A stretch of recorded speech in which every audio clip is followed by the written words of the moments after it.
Okay. So let's talk about a Puppet run.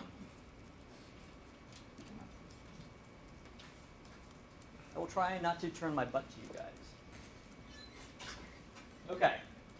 In Puppet land, there is a concept of the Puppet master, which I think everybody understands that that's the server, right?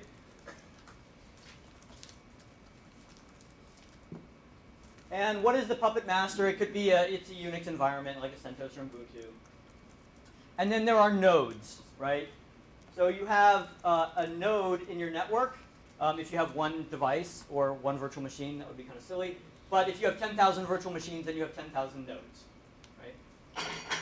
And there is a cycle, a process. And Colin, is that your name, Colin? Yes, it is. Colin, thank you. So there's a continuous process that occurs where there's a series of 4 steps, I think.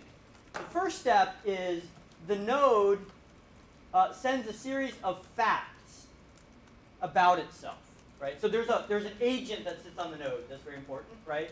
Every node has an agent. That's the Puppet agent. And when a Puppet run occurs, and we can talk about how that happens and when in a minute, but when it occurs, the node collects some facts about itself. So it's just a series of key value pairs like this is my host name, this is my hardware architecture, this is my version of code. And all of those facts get sent to the Puppet master. And yes? I was actually just kind of thinking, so now you're using Factor as a way of collecting a unified CMDB of all your deployed Juniper devices? Yeah, we have Factor running on the box. Well, of course you have to, but you have to. Even more than that, are you expanding that? I'll stop interrupting, but it's kind of a little aha moment. Yeah, well, thank you. Sorry. We'll get back to that. Okay. Because yes, I mean, once I started to learn about what mcollective was, my head exploded. I'm like, oh my god, we'll get to that too. All right, so baby steps. Facts.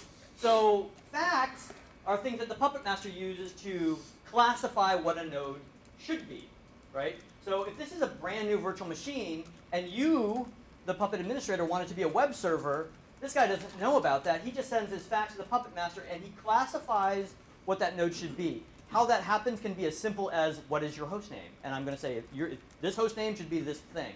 Or it can get very sophisticated. But if we get time for the demo here, I'm doing a very simple thing, and Colin absolutely wants a demo, so we'll do that. Okay. So then what does the Puppet master do with the facts? He categorizes or classifies it what it should be, and then it generates a catalog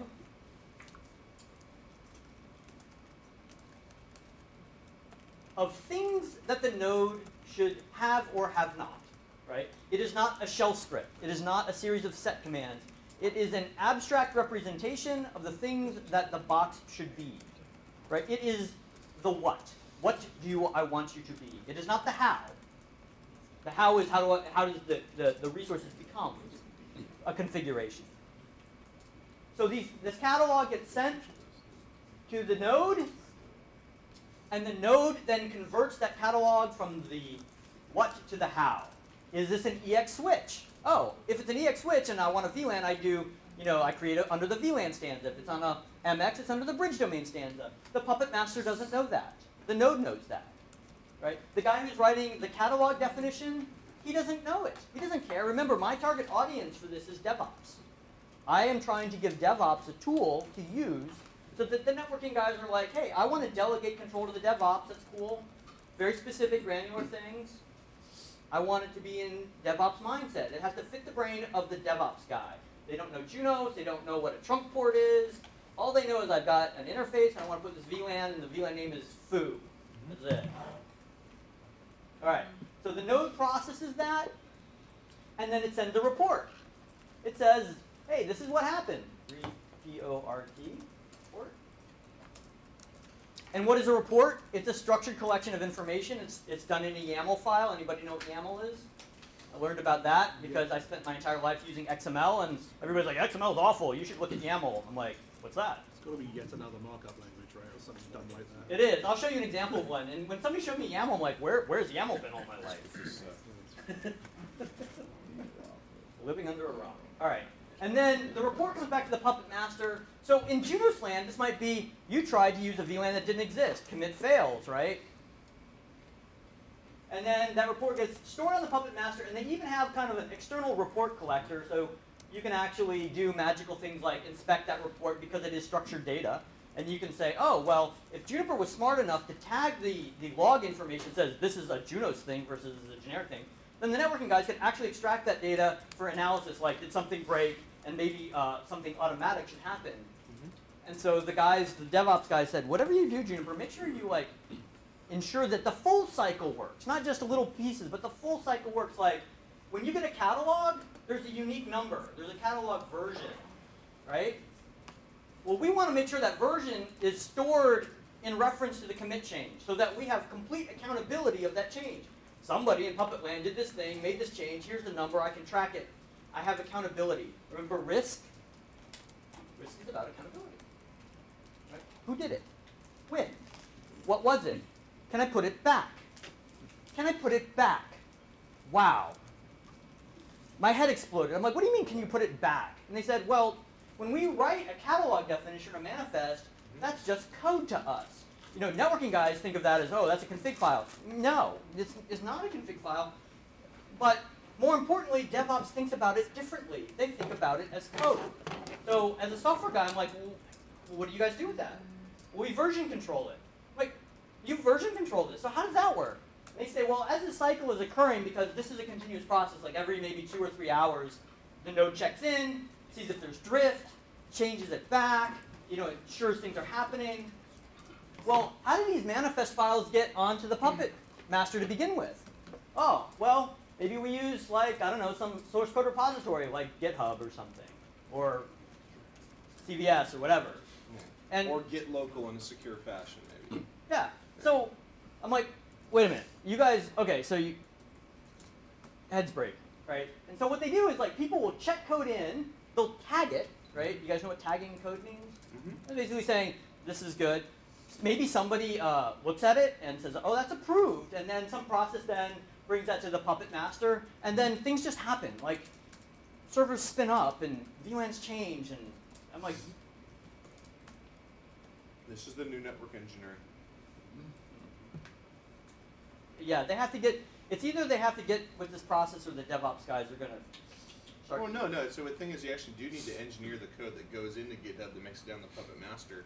But it's a new operational network engineering, because what you're doing is creating a system of record for the current state of the network, the future state of the network, the ability to manage the differentials between those two, as well as pull, you know, a lot of times we log into something and check, but how do you know who did what, did when, right? And did they actually go through the QA, did someone actually go through in your change control process, the actual QA test of that script?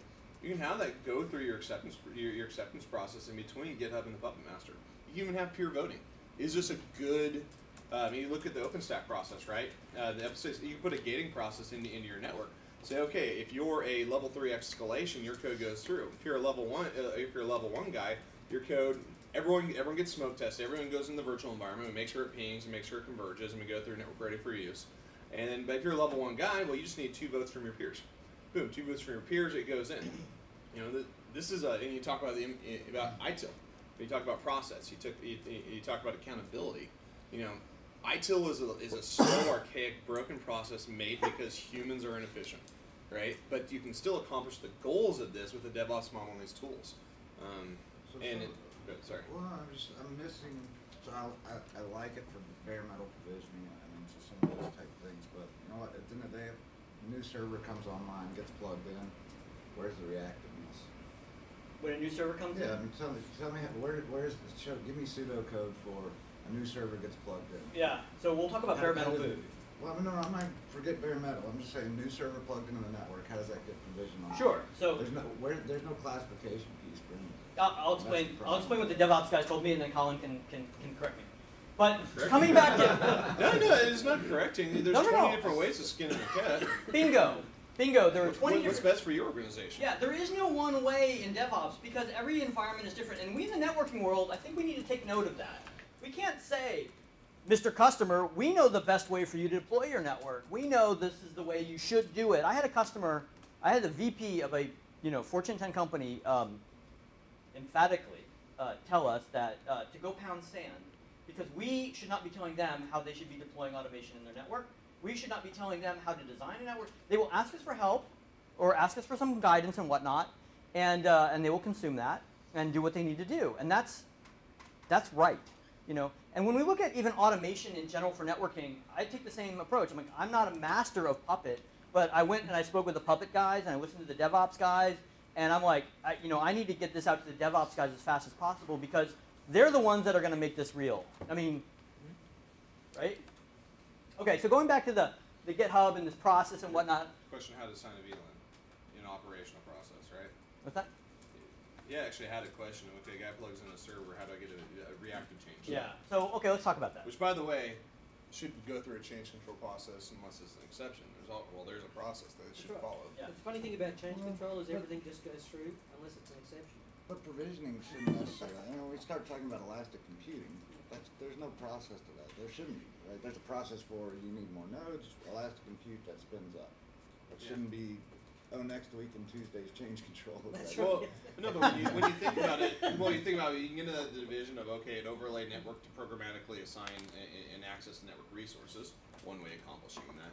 But two, just the same as if you're not using some sort of fancy magic overlay network, well, someone has to shell in, do something, or access via an API and do something. Yeah. So you just change your initiation point of where you do something. Maybe, God forbid, you actually have peer review. Or maybe you don't if it's something so simple and that's part of the process, and then it gets pushed through the system. Yeah. And these are like really quick systems. Yeah, so when we talk about firewall change, I sat down with a customer.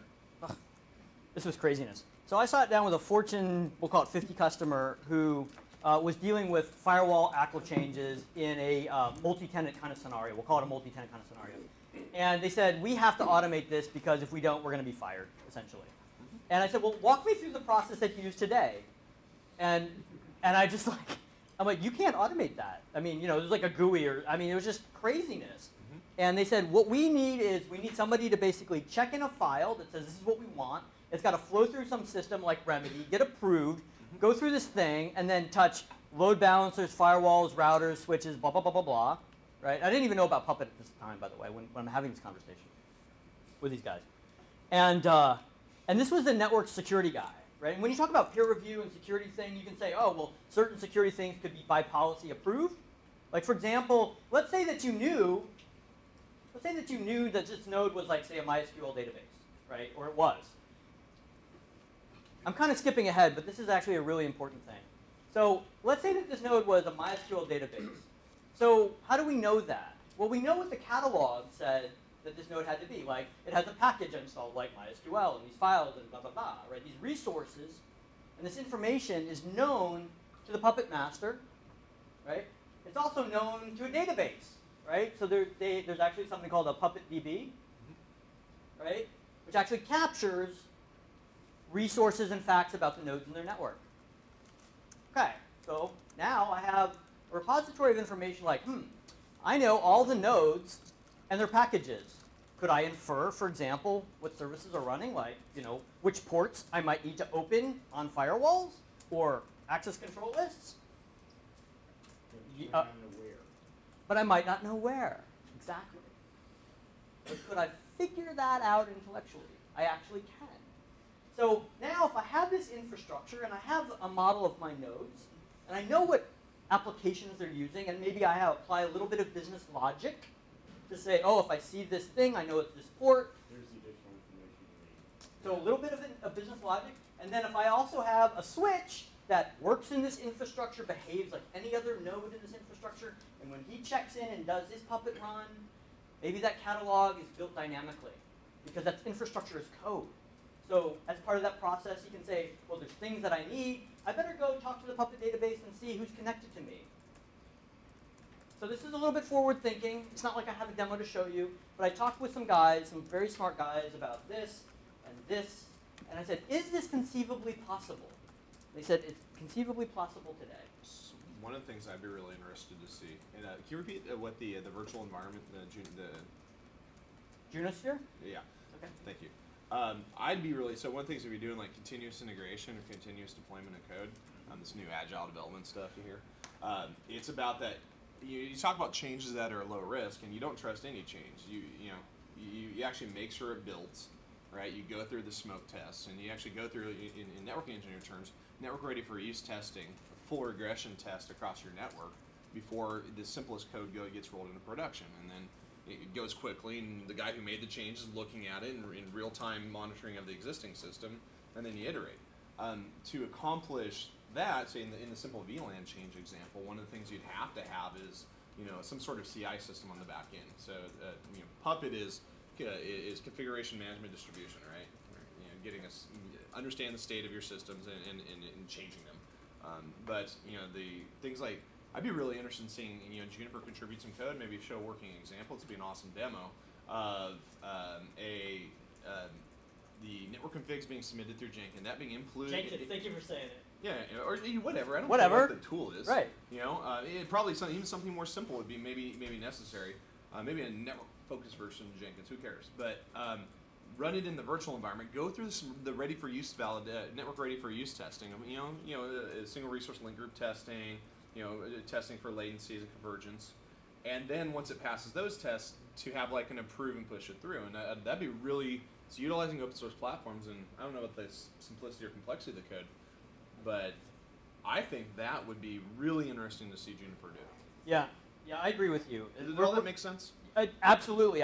So Wednesday we had a Bay Area Juniper user group meeting, and about I would say 170 people showed up. Yeah. And it was a really mixed crowd audience. There was the networking guys, there were people who knew Puppet, there was actually DevOps guys showed up, and the guy said, "Can I make this work with Vagrant, and can I use, can I do a CI process?" Yeah. Basically what he's asking. And those types of questions, I anticipated that those things would happen, but not this fast. Well, and I was thinking too that even if you're demonstrating that in Vagrant, saying, okay, here's the additional code that here's our Juniper smoke tests. Yeah. Right, that they go inside of here, because there are existing CI systems that are out there for whoever the customer's DevOps team or development team is using their CI system, be able to plug into that and start treating the network and systems layer with the same level of rigor that we do for software development now. It's called discipline. Discipline comes from within, right? Discipline. Very So- zen. Very zen. Yeah. No, it does. When I sat to talk to the DevOps guys and really realized what they were doing, and they showed me things like Jenkins, and they showed me what they were doing, I didn't realize the level of discipline and rigor that they go through. But then it just kind of occurred to me, well, if you're trying to spin up a new customer in some web services thing, or you got to change the definition of 10,000 web servers to add some new packages or new VLANs, they have to do this. Mm-hmm. If you just have to do it. I mean, you have to do it. And you know what? As networks change and evolve, maybe we have more networking devices, maybe we have fewer, maybe things are more complex, maybe they're not. We need to have a suitable framework to allow, like you said, these disciplines to be applied. And not just one vendor, like cross-vendor. And this is really critical because, people ask me, does Juniper build X, Y, and Z? And I'm like, no, we don't build everything. But our customers live in the real world and they have heterogeneous environments. I want to answer your question. Yeah, I'll try to make it even easier. Just tell me, you've got to objectify everything, right? If we're going to move to a programmatic world, we have to create objects and we have to classify things and put things in containers to iterate over, right? So that's the problem that we all have today. It's at the edge and it's classification. So tell me how. Sure. So I will answer your first question and then I will show you how. Okay, because it's easier to show you a demo. When we talk about how do you, say, plug in a server that's blank and it's now running Puppet, there's probably many ways to do it, but the one that people keep bringing up to me is something called Razor. Razor, it was a standalone product. I think it was written by Nick Weaver from EMC. Is VMware now building something interesting? Yes, he is. And so when Razor popped out, and I had a customer say, "So you're doing something with Puppet? Have you looked at Razor?" And I'm like, "What's Razor?" And then I reached out to Nick and tried to get a download of what was going on. And basically, what Razor does in the server world is it intercepts the Pixie boot process and then kickstarts. Are you running the right version of code? If not, put that version of code on. Put some base packages on. Kickstart, say Puppet or Chef, right? And so I'm looking actually at how do we make JunOS work with Razor, right? Because maybe that would be the right solution. I don't know. We're going to find out. If enough people go, wow, we wish we could use Razor to not only kickstart entire systems, blah, blah, blah, but also do networking, that would make sense. Razor has a better view of the hardware component of it, although Cobbler, if you look in operating system deployment, depends what problem you're trying to solve. Both are really great tools, though. Yeah. Razor as a it encompasses the hardware infrastructure a little bit better, is because Puppet and Chef are app down, right? Yes. And it's hard to actually get to that physical layer and start addressing the APIs of your, how to manage the firmware stuff. Yeah. So I'm sorry, what is your name? Right. Brent. Oh, hey, nice to meet you. Yeah. I follow you on Twitter. You are so very famous. I look like a cat. The way Puppet models things is not necessarily, I wouldn't call it objects, but more as resources, right? For example, if I'm defining a top-of-rack switch for a database cluster, for example, I might say, I'm going to define a template. You know I would call it a template, but in Puppet lingo they call it like a class, which can inherit from other properties. So in that way it's kind of object-oriented, right? And they would say this thing has these resources. So they model things as resources.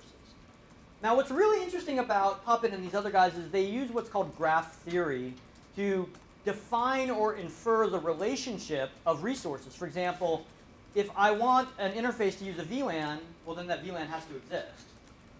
And if it doesn't, then that part of the graph theory breaks. So they have this really intricate model where they understand things in terms of resources and the relationship as a graph. And then they apply this kind of algorithm that makes things that happen first, should happen first, and so things don't break. So for example, I will show you a demo where we basically have a resource definition that says, hey, I'm a JunOS, or I'm a networking device. And what that does for JunOS is it says, I'm going to open up a connection to our XML API, take a lock of the database so nobody screws up while I'm doing something. And should that even fail, then all the other resource processing doesn't happen because there's a dependency on it. In other networking vendors, that statement may be equivalent to enable config or something like that. So I've already hit like an hour. Can I keep going, or Go to your demo, and then we'll yank you out. All right. I will show you now. But before I show you, I have to do one thing that will make this kind of make sense when I show you.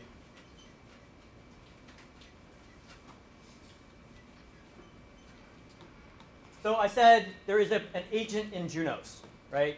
So if you look at JunOS, any device running JunOS, at the base of this is FreeBSD, right? We're a FreeBSD kernel.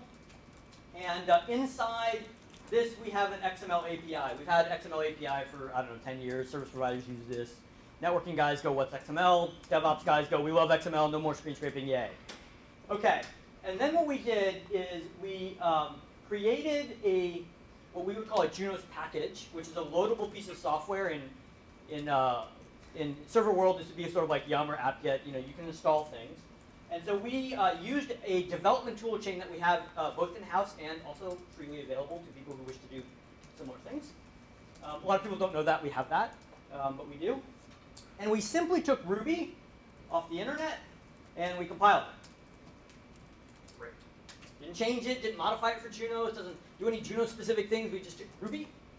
And then we took the Puppet agent code from the internet, from Puppet Labs. They said, use this version. We said, OK, thank you.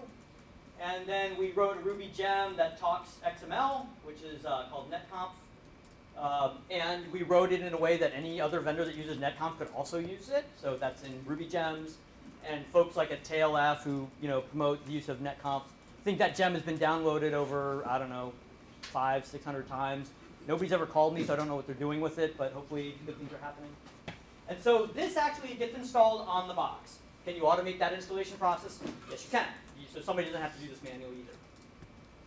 But this by itself is just a Puppet agent. It doesn't know anything really about VLANs and interfaces, things of that nature. So remember I talked about this module that we wrote called netdev. Right? So netdev sits on the Puppet master with all the other libraries of code that sit out there. The Puppet Forge has over 900 modules that are written by a community of over 6,000 people. So when you talk about are there people that can do this stuff, it's huge. Right now I don't have to try to create an ecosystem around Juniper, XML, and netconf, blah. I can say, hi, DevOps. Would you like to automate the network and use a tool that you like? And I've got some guys over here in the networking world that would really like some help. So why don't we just start connecting people together? Build a community. All right. So netdev sits over here. When this box first fires up, let's say this is a brand new system. There's a two-way SSL certification process that occurs. So it's secure. They communicate over SSL. And anything that doesn't exist here gets downloaded. So this library gets dynamically downloaded. Any type of other libraries that are needed get downloaded. If these libraries change, they get refreshed. So that problem of, do I have what I need on the box? Is it there at the time that my manifest needs it? They're conjoined, right? They're I don't know if that's the right word. But that's downloaded. So what I'm going to show you is some examples of a catalog using NetDev. Okay? Ready? Ready to go? All right. Excellent.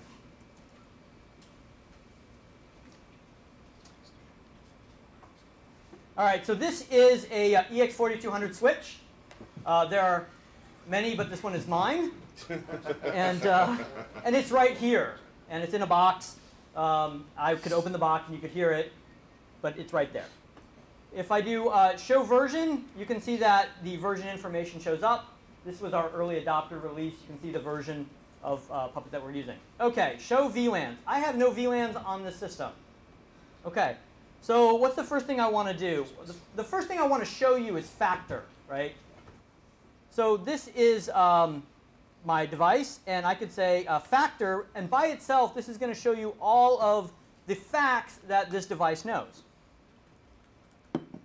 So you can see for this device, I know its architecture, I know its domain, which is workflowsherpas.com. Please visit my website. And all the other information. You can also see that we've got JunOS custom facts. So you can create custom facts. Like, for example, I might want to know who my LLDP neighbor is on a certain interface because I'm going to use that as some kind of classification process. Awesome. All right. Jerry? Yeah. Can you slide the whiteboard Yes. back? Thank you. All right. So as an inventory system, Colin was mentioning, can I just use factor as an inventory system? As a simple inventory system, you can absolutely do that. And my understanding is that these facts are stored in the Puppet database. So if you use these tools together, you kind of get a free, lightweight inventory system. I'm not a Puppet DB expert, so. OK, so that's factor. So I could say something like, factor, what is my JunOS personality, right? We talked about personalities, right? So we actually did create a JunOS personality. For example, I know that this is a switch, right? So if I create some code that uses these facts to determine how to make a catalog from the what to the how, we use these facts, right? So for example, my JunOS switch style tells me that this device is using the VLAN mechanisms, right? And that same style actually applies to other products that are not just EX switches. So we've defined these styles or personalities. OK, does that make sense? So far, so good? All right. So let's go to my Puppet master. And here is a definition that I've created, right? It's using the host name as our very simple classification. And it's saying that the first thing is network device. So this is what's going to, in JunOS, make sure that we can talk to JunOS on the device, lock the database, make sure nobody else is stepping on us. And then what I'm doing is I'm loading my VLANs from a file. I'm saying my VLANs for this switch are going to be, maybe it's a common file for this pod, this data center, whatever. And that's a YAML. I'll show it to you. So now we're talking about data-driven infrastructure. So we're talking about infrastructure as code. We're talking about data-driven infrastructure. We're talking about version-controlled infrastructure. This is the future of networking, I hope. Yeah. All right, so what does a YAML file look like? This is a YAML file. There are many like it, but this one is mine. And what you can see, or what this becomes when I load this, is a hash, right? So in my hash, I have keys, and those keys are those names of the VLANs, red, green, blue, yellow. And in Puppet lingo, resources have properties. So when I defined what a NetDev VLAN looked like, it has two properties. It has the VLAN ID, and it has a description. Rocket science, right? I mean, wow. How hard is that? So what I'm doing here is I'm actually creating a file that has a one-to-one relationship with the NetDev VLAN resource and its properties. Do I have to do it this way? No, I don't. I could actually take some other file, massage it into a different form. This was just easy. OK. So what I'm saying is I want to load that, and then Puppet gives me a nice little handy function as part of their library that says, I want to create some resources. What is the type? to netdev VLAN and give me a hash of the things that you want to create. So in one line, I can create one VLAN, 1,000 VLANs, because I'm loading it from a file. And then how do I want to apply that to a given interface? Well, I'm saying netdev L2 interface, the name of the interface. In Juniper, that's a Juniper interface name. In another product, it could be another interface name. It doesn't matter. But as my provider code, which runs on the box, takes this what and turns it into a how, it knows what to do with that. And it says, I have some tagged VLANs, and I want to use red, green, and blue. OK. Pretty simple? Mm-hmm. OK. All right. So let's do a Puppet run. How am I doing a Puppet run? I've actually have an alias on my box. I'm actually at the JunOS shell right here. So I have Puppet A is my alias. And what that does is it just runs the agent with no daemonize. I don't want to daemonize my process. I just want to let it run. Who uses Puppet today? Supports no-op. Do Puppet no-op. What is Puppet no-op? It says, I don't want to actually do anything. I want to know what changes you're about to make. It's good for pre-staging the decisions that you're about to do. Maybe actually using it in your change control process. Perhaps. What a concept. Exactly. So writing a script and actually writing out your change before your change control and making sure that actually be interpreted properly by your network device. Heresy. Heresy. So when we say no op, it's actually going to return a log or something that gives the entire output of what the CLI would see then. Actually, no. What it does is it says, these are the changes I'm going to make.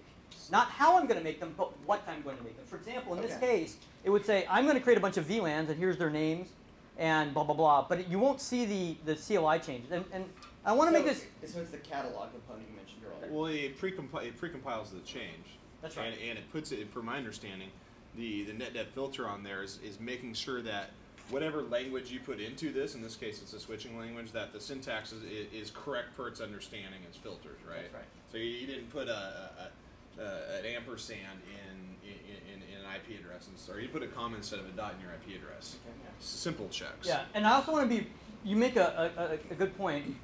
The code is not doing CLI commands. It is talking directly to the XML API, which is the same XML infrastructure that our own CLI talks to. So I don't know if you guys know this, and maybe I'll show you this in a second. If you ever want to see what XML is happening under the hood, you just do some show command, you pipe display XML RPC. It'll tell you the command that's happening. Our CLI is just a rendering engine. It injects XML, takes XML, presents XML. Right? I'm using the same XML engine, so if the changes to the CLI happen, this doesn't break. Right? That would be going back to like 1980s. And sorry, Terry. All right. So anyway, what was that? What did you say? Like I said earlier, I certainly hope that no one's using that parser anymore. Okay. So what's happening here is I ran the agent, and you can see that if I have private facts, they get downloaded, and you can see what it's going. I mean, it happened really fast, but I'll scroll back. And hopefully you guys can see it. I didn't get to choose the color scheme here, sorry. So what happens here, it says, it's running through the catalog. It says, you wanted to create a series of VLANs. And in Puppet lingo, you can ensure something exists, or you can ensure something doesn't exist. So this is saying, you're telling me, Puppet Master, you're telling me that you want these VLANs to exist. And I see that they're not. So we better make that change. And it says, I'm going to make these 7 changes. And then it does those changes. And if I did this in debug mode, you would actually see all the XML that is being processed, because I needed that. And then what you're seeing is the report that's being generated as a series of a show pipe compare, the equivalent of show pipe compare. And this information, then you can kind of see what's being changed on the box. Right? So all that just happened. Right? And you can see that was successful. Right? If I were to show you the run of that, now in this window, this is where all of the Puppet runs, the reports are collected. So here in this directory, and this is how Puppet sets this up, there's a reports directory, and it's based on the host name. And then there's a series of YAML files here. And so I'll just bring open this last one that was just generated.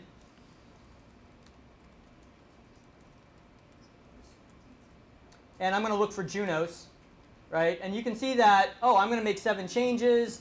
And what are the changes? You can see that that log is actually contained as a series of string text. So somebody could actually say, parse this thing, tell me what's going on. We even tagged it that said, hey, this is a JunOS informational tag. I'm doing a configuration. I'm doing a commit action, right? Oh, here's a notice. These are some changes I'm making. Oh, commit success, right? So somebody could actually post-process this. You're smiling. That makes me happy. I'm just saying it's an ITIL, man. It's an ITIL-centric organization's wet dream. Thank you. Yeah, it's process programmatically implemented. Yeah. So now if I go on this box and I say show system commits, I can actually see that this happened, right? This happened. I actually logged in as a user called Puppet. You don't have to use a user called Puppet. I could have been Jeremy doing this. You can actually get direct access of who did what when. And you can see that this was done via netconf, and the Puppet agent catalog version number is encoded. Accountability. All right. So if I do show VLANs, you can see that these VLANs exist, and they're there. I'm going to, in the interest of time, I'll show you one demo that I just think is really neat. So let's say that I want to do voice, right? I've got a voice-enabled switch, and what I want to do simply is say I want the first 8 ports to be voice-enabled. How would I do that in Puppet? OK, here's how you do it. Let's say I wanted to create a new voice VLAN because it didn't exist, right? If I say show VLANs, no voice VLAN. So now I want to create one, so I would say netdev VLAN, and I'll call it VoIP, right? And then stylistically, where you put things is kind of up to you, but I will put VLAN ID, and maybe this is 2048, and the description is my happy VoIP, right? Whatever. OK. Now what I want to do is I actually want to say I'm going to delete this thing that I had before, right? Because that was not what I want. And now I want to say I've got some VoIP ports. So my VoIP ports are, I want Gigi 000 to 007, but I'm too lazy to do that. I don't want to type it out. I don't want to put it in a file. I just want to do bracket expansion Gigi 000-7, and that's going to generate me for a list. Did I write bracket expansion? Somebody else did. The community. I like them. Right? I mean, I was hunting around like, I'm too lazy to do this. I wonder if somebody else did something. I just accidentally ran across this on the internet, and I actually give props to the individual who showed me this in the PowerPoint presentation. Because I can't pronounce his name, but really super nice guy. So what this does is simply creates an array. And then I want to use that array. I want to say netdev L2 interface, and I want to use my VoIP ports, right? Because you can do that, right? You don't have to just put one name. You can give it an array of names. Pretty cool. And now I want to say the untagged VLAN is VoIP. That's it. So what I expect to see happen when I make my next Puppet run is that I will create this new VLAN, and that 7 interfaces will now be on that voice VLAN. OK, right? And if I make any compilation errors, like say, for example, I typed something in wrong or I forgot a comma, the Puppet compilation process, which happens on the server, would give you an error. It would say, you have an error at this line. Please fix it. I do those a lot. Before you actually implemented that error on a live network in the middle of change control at 3 a.m. in the morning, you're saying? Correct. Imagine. Yeah. That whole test before you do stuff is heresy. All right. You're So taking all the excitement out of networking, man. people like you. No. All right. So what just happened was all of those ports just got provisioned, okay? And if I go on the CLI and I do show VLANs, you can see that VoIP exists. And if I did show configuration interface Gigi 000, you can see that the configuration that I had before has been removed because that's not what we wanted. Okay? That's great. Well, let's say that now that this port really isn't just VoIP, but now I have kind of, VoIP goes on the untagged, and then I want, this guy to be, on, I don't know, some other VLAN like green. This will be the last demo, I promise. I know other people want to come up. Well, now what I want to say is my untagged traffic goes on VoIP, and my tagged VLANs, maybe I want this to be blue. Okay. So you can see here, I want you to take a look here. This is an access port, and what you and I in the networking world would call the untagged or native VLAN ID is sitting here in this section of the hierarchy. This is the change that I made. I don't know JunOS, I don't know hierarchy, whatever. So I'm going to do my Puppet run. This is really the last demo, I promise. Because I could really go all day, guys. Seriously. I can tell. Yeah. We probably wait. Yeah. All right. So it's going to say, I got a bunch of changes I need to make. And what's happening is it says, oh, I see that my VLAN tagging mode has changed from disable to enable. I see that my tagged VLANs are changing from nothing to blue, right? You know, all this, I guess, just finished.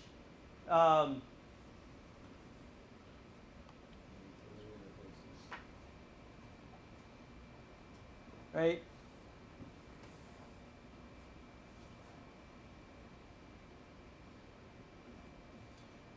Oh, sorry, I must have done something wrong. My bad. All right, maybe I should stop before the demo goes sideways. So, but So, quick question. Sure. So, you mentioned a couple times on testing before we execute. So Yeah. I think this would be really cool if I can take this config and then call as a method or as a function, something like JunOS for you, right? Because when we talk about, oh, well, then you go test it.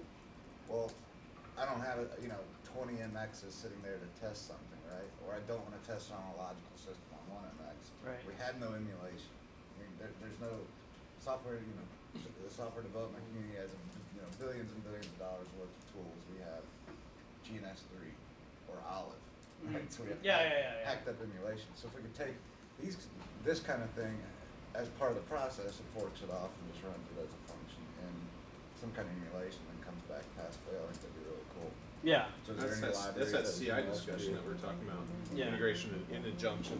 And that's why I bought JunOsphere for my environment. We bought JunOsphere, we're modeling out what will be lightweight service provider environment in it. Right. But we're doing it so we can, figure out all this stuff ahead of time as we implement.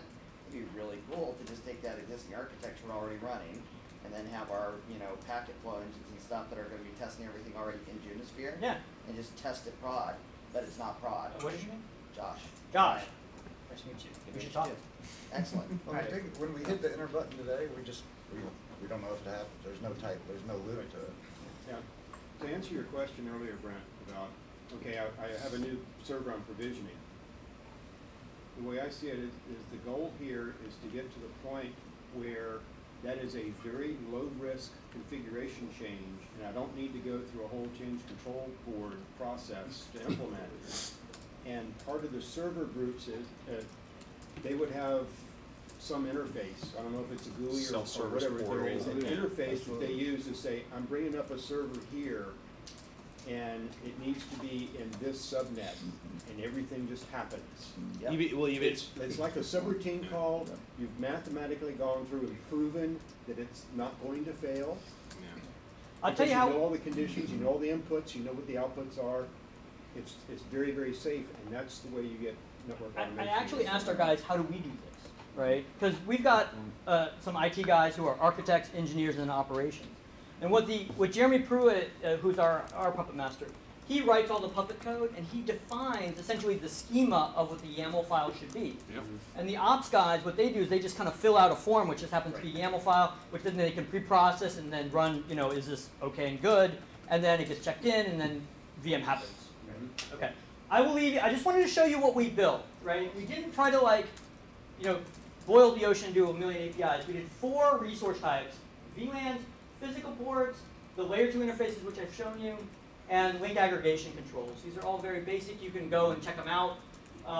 Everything supports the ensure property, which allows you to, add or remove. But we also added an active property, which allows you to take advantage of the JunOS activate, deactivate controls. So I appreciate you guys' questions. Yeah, one point of feedback.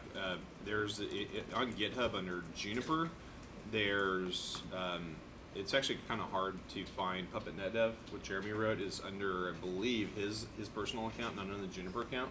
Yeah. Yeah, that was actually done on purpose. We wanted to do that because what's going to happen is we hope other network vendors are going to fork that code, and eventually, you know, that may not be we might not be the custodians forever. Did you ever consider doing like if you go to like Netflix, like GitHub.com, they have, you know, at least a landing page that points to the Netflix sponsored code. And they aggregate it all up. Have you ever thought of just at least putting a central location where, you know, a Juniper customer can go and say, oh, here's all the Juniper needs stuff? Yeah, thank you. That's called at Puppet Labs, actually. If you go to puppetlabs.com/Juniper networks, Okay. it has like, here's where the docs are, here's where you get the code, here's the, but I know what you're saying. Well, and the reason I bring this up is because a lot, you know, by the way, I really applaud you guys for integrating Puppet into your systems. You know, as you can tell from my comments and statements, I do believe that, you know, templatization and proper operational process and rigor in network design is best implemented through software like Puppet. You know, getting outside the Puppet and Chef discussion. But a lot of the stuff around it, especially if we get into continuous integration, smoke testing, integration into kind of your virtual networking environments to go through these test dev cycles before deployment, that's outside of Puppet specifically.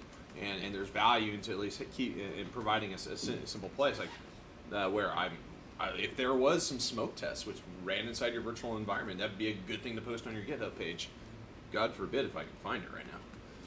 Yeah, just a thought. Yeah, I mean, this is my story about how we were hacking away, you know, in this dark forest of Rockaway despair, and we ran across this. And you're right, it's bigger than just what we're doing with Puppet. It's something that when I kind of fell into this tribe of things and realized what was going on, it really changed the way I thought about automation for the network. I stopped thinking about it as automation for the network, and I thought about it as infrastructure as a whole. Mm-hmm. And that changed my life, the way I thought about things. I got out from under the rock. A switch is a Linux server, is a Windows server. They should all be automated the same way. A router, a switch, a firewall should all be configured in the same and deployed using the same toolset, is what you're trying to say. So, one more quick question. I'm not a dev. I mean, I made that very clear. But I'm fascinated by this because what I just saw you do wasn't all that far off what I'm learning to do in JunOS anyways. This isn't rocket science. I'm not coding in C here, which is good for me. But what I don't see here in the NetDev stuff, I don't see a ton of resources right now. And maybe this is my lack of understanding, but this looks like I can kind of do some rough configuration on a switch. This doesn't look like when I need to go stand up a new BGP site for a new customer that I'm bringing in my network, that I can just templatize this and press play. Yeah. With a couple things in your YAML file, right? Is that, I mean, am I missing something, or does that have to be added? So let me answer it, because I thank you for the question.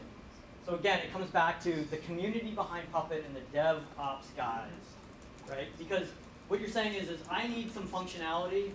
I can't wait for Juniper, and I can't do it myself. What we built into NetDev, and I really didn't talk about this in the interest of time, but what we built into NetDev was a little mini XML framework that allows people to very quickly add new resources or modify the one that we did. And I will be teaching workshops on how to do that. So, and I will be targeting not only the networking guys, but also the DevOps guys in this world.